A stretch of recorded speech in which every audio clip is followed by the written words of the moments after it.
कहते थे इसको आप संकोच छोड़ दीजिए, इसको आप खाइए। लेकिन अयोध्या के लोग कहते थे भाई हम क्यों खाएं, हम बिना, वो पैसे नहीं लेते थे उसके, सबसे बड़ी समस्या ये थी।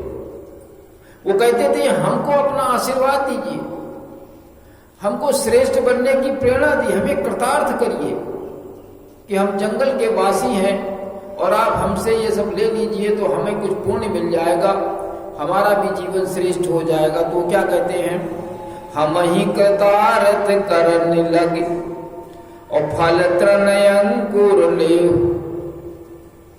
और वो जंगलवासी कहते हैं हम आपकी सेवा क्या करें, अरे यही सेवा है कि आपके कपड़े और वस्त्र हम नहीं छीने ले रहे हैं, यही एक सेवा है। नहीं तो वो वहां कोई जाता था तो वो क्या करते थे, मारते पीटते थे और उनके वस्त्र और कपड़े और बर्तन जो कुछ होता सब छीन लेते थे।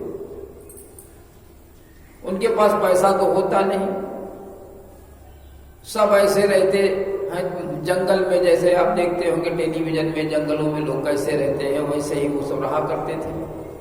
तो वो क्या कहते हैं, कहते हैं कि सबसे बड़ी यही सेवा है हमारी आपकी कि हम आपके ये कपड़े लत्ते नहीं छीन रहे हैं, यही सबसे बड़ी सेवा है। राम के जो अयोध्यावासी जो गए थे राम के पास, इनसे वो जंगल के लोग कहते थे कि यह हमारी अति बड़ी सेवकाई और लेहिन बासन बसन चुरा, तुम्हारे हम ये कपड़े और वस्त्र नहीं छीन लेते हैं, चुरा लेते हैं, यही मेरी सेवा है। यहां कहने का अर्थ ये है कि राम जी के प्रभाव से, राम जी के ज्ञान से वहां के सारे लोग जो है वो साधु बन गए, श्रेष्ठ बन गए। क्या कहते हैं वो लोग, कहते हैं हम जड़ जीव जीव गण घाती और कुटिल कुचाली कुमित कुमति कुजाति। हम लोग जड़ जीव हैं, बिल्कुल कुछ नहीं आता है, जैसे जड़ होते हैं तुम्हारे क्या कहते पेड़ पौधे, ऐसे ही हमारी बुद्धि को आप जानिए, और जीवों को मारने वाले हैं, हम जड़ जीव जीव गण घाती, जो ये जंगल में जानवर रहते हैं इनको मार मार खाया करते हैं। और क्या है, कुटिल कुचाली कुमति कुजाति, न तो बुद्धि है कुचाली है। लेकिन जब से राम जी यहां आ गए तब से हम लोग श्रेष्ठ बन गए। क्या कहते हैं, जब ते प्रभु पद पदुम निहारे मिटे दुसाह दुख दोष हमारे। जब से राम जी यहां आ गए तब से हमारे सारे दोष दुख सब दूर हो गए। कैसे दूर हो गए, अब राम जी को देख लिया तो दूर हो गए, ऐसा नहीं होता। इसके लिए भगवान राम ने बड़ा प्रयास किया, जैसे हम प्रयास करते रहते हैं कि भाई तुम्हारे दुख दर्द कैसे दूर होंगे, इसके लिए तुम्हें प्रयास करना पड़ेगा। कितना प्रयास करना पड़ेगा, पहला तो प्रयास ये है कि आप अपनी बुराइयों को छोड़ें, ठीक है ना, बुराइयों को छोड़ें। कहीं कोई शराब पी रहा, कहीं कोई नशा खा रहा, कहीं कोई भांग खा रहा, धतूरा खा रहा, कुछ कर रहा, कोई तंबाकू खा रहा, गुटखा खा रहा, तो सबसे पहला काम है ये कि इसको छोड़ दीजिए। दूसरा काम, समय को बर्बाद मत करिए। समय को बर्बाद करोगे तो तुमको पछताना पड़ेगा। तीसरा काम क्या बताते हैं कि धन संयम करिए, धन को बर्बाद न करिए। हैं, पता चला कि एक छोटा सा कार्यक्रम है, उसमें हमने न जाने कितना पैसा खर्च कर दिया।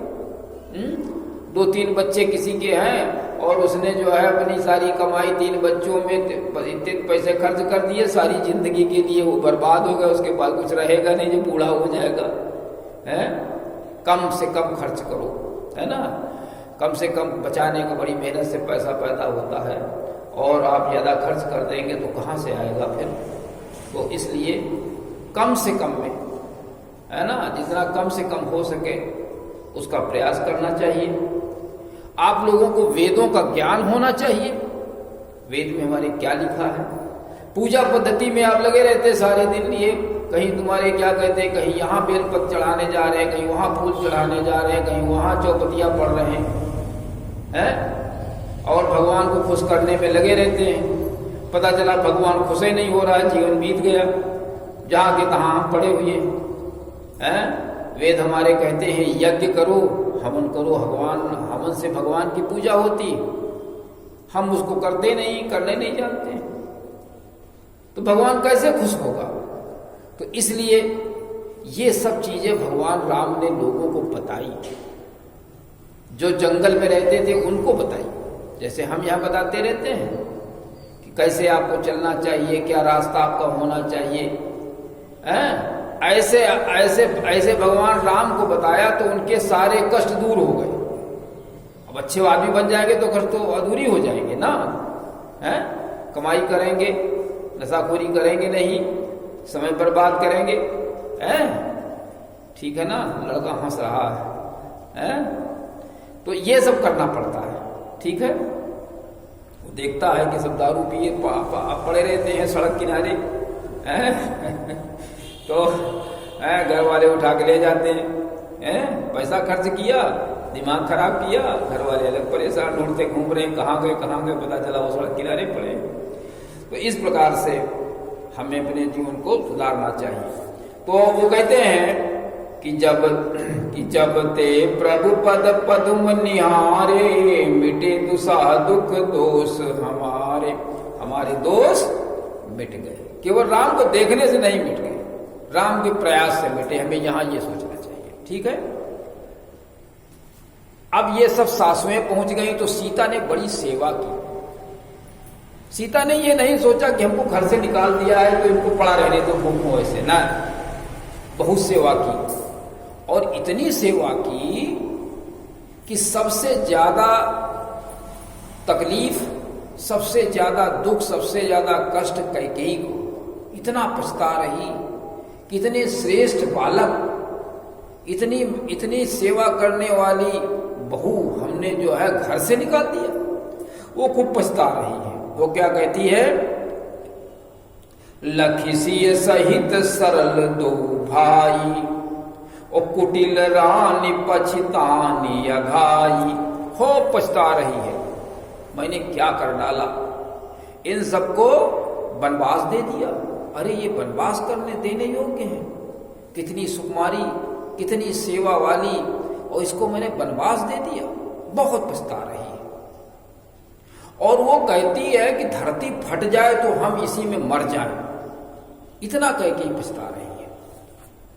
यमराज से प्रार्थना करती, हमको जल्दी से हमारी मौत कर दो, इतना पछता रही। क्या कहती है, अवनी जमही जाचत कह के, और महीन बीचु विध बीचु नदी। वो याचना कर रही है, किससे, धरती से, कि धरती तो फट जाओ और मेरी मृत्यु हो जाए, हम उसमें समा जाए। और जम से प्रार्थना कर रही है कि हमारी मौत दे दो, लेकिन न तो धरती फट रही है और न मौत हो रही है। तो तुलसीदास जी का लिखते हैं कि जो भगवान से विमुख हो गया, जिसने भगवान की बात नहीं मानी, तो उसको न यहां जगह मिलती है, न नरक में भी जगह नहीं मिलती। नरक में जाए तो वहां भी जगह नहीं मिलती। जो आदमी गलत काम यहां करेगा, जब भगवान के जाएगा तो वहां भी उसको मारा पीटा जाएगा, निकाल के बाहर कर दिया जाएगा। हाँ, यही होता है। इसी को नरक में कहते ढकेल दिया जाता है, न इधर का रहता न उधर का रहता। क्या लिखते हैं तुलसीदास जी, कहते हैं, लोग कहूं वेद विदित कवि कहाई। कवि लोग यही कहते हैं, ज्ञानी लोग यही कहते हैं, संत यही कहते हैं, का राम विमुख थलु नरक न लहई। राम से जो अलग है, राम के गुणों को जो अलग चल रहा है, भगवान की बात को नहीं मान रहा है, उसको दुनिया में कहीं ठिकाना नहीं, और नरक जाएगा तो वहां भी जगह उसको नहीं मिलेगी। नरक भी जाएगा। तो इसलिए क्या करना चाहिए, क्या करना चाहिए, श्रेष्ठ कर्म करने चाहिए। शेर जानते हो, मेहनत करनी चाहिए और मेहनत करनी चाहिए, नशाखोरी नहीं करनी चाहिए, समय बर्बाद नहीं करना चाहिए, और पढ़ रहे हो तो खूब मेहनत करनी चाहिए, हैं? नहीं तो न यहां ठिकाना न वहां ठिकाना, नौकरी मिलेगी नहीं, मारे मारे घूमोगे, गुल्ली डंडा खेलोगे वहां भगवान के यहाँ भी जाकर है। इसलिए हमेशा श्रेष्ठ कर्म करो। वशिष्ठ जी कहते हैं कि देखिए अब सब सोच रहे, देखो राम जाते हैं या नहीं जाते हैं, राम तो यहां प्रतिष्ठित हैं, अब वो राम जाएंगे या नहीं जाएंगे, सब बड़े संकोच में। तो वशिष्ठ जी क्या कहते, देखो राम जो है वो सत्य प्रतिज्ञ हैं। कैसे हैं? सत्य प्रतिज्ञ। जैसे तुम यहां पर संकल्प ले लो हमें खूब पढ़ना है, तो यहां यहीं पर संकल्प ले लिया, घर गए भूल गए, फिर वही तमाशा है? नहीं, यहां संकल्प कर लेते हो तो घर में भी वही संकल्प, उसको कहते हैं क्या? सत्य संध है, सत्य पर सत्य प्रतिज्ञ, समझे कि नहीं?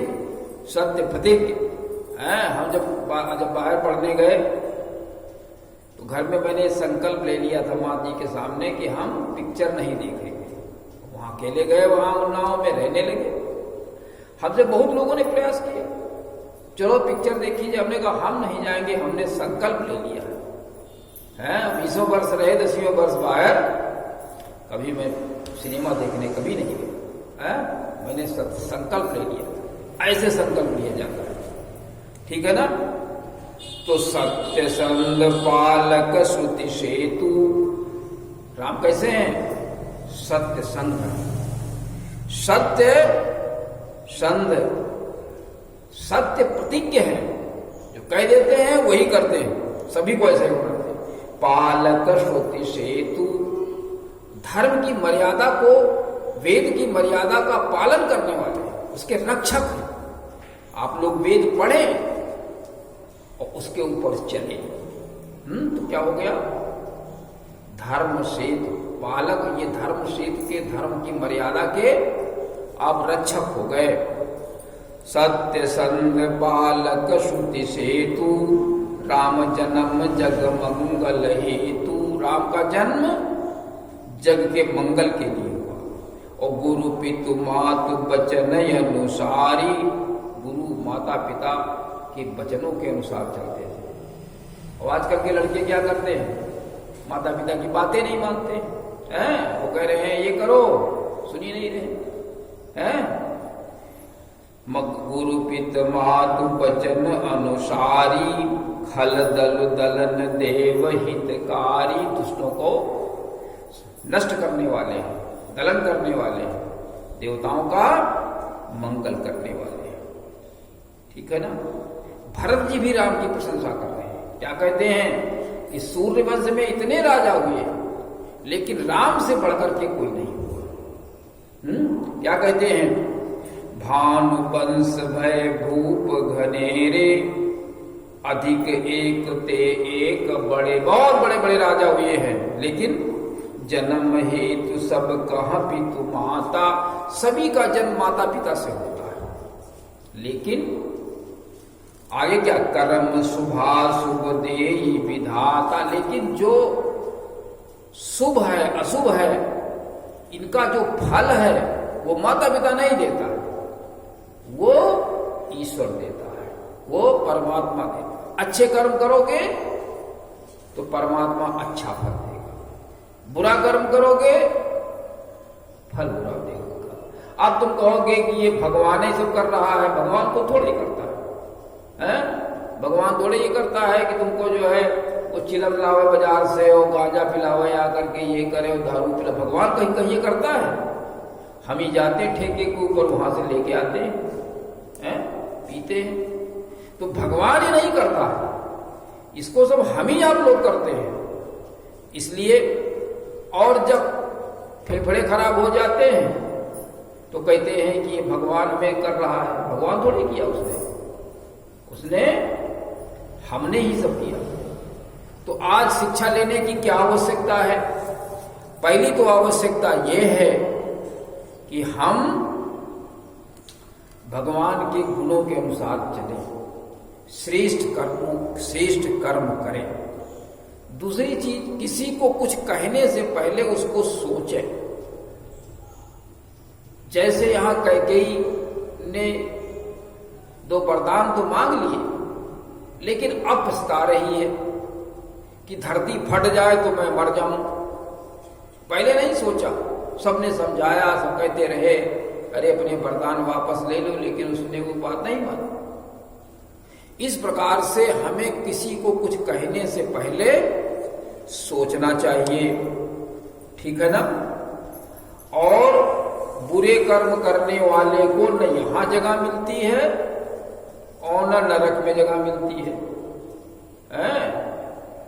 जैसे गलत कर्म करने वाले को पुलिस डंडों से यहां पीटती है, और जब वहां जाता है तो वहां पर भी लाठियां चलती उसके ऊपर। तो इसलिए हम बुरे कर्म न करें, ठीक है ना। और अच्छे बुरे कर्मों का जो फल है वो विधाता देता है, इसलिए उससे बुरे कर्मों से हम डरें, बुरे कर्मों को न करें। तो आज के प्रसंग में हम लोगों को यही शिक्षा लेनी है, क्या, कि हम लोग श्रेष्ठ कर्म करें, वेदों को पढ़ें,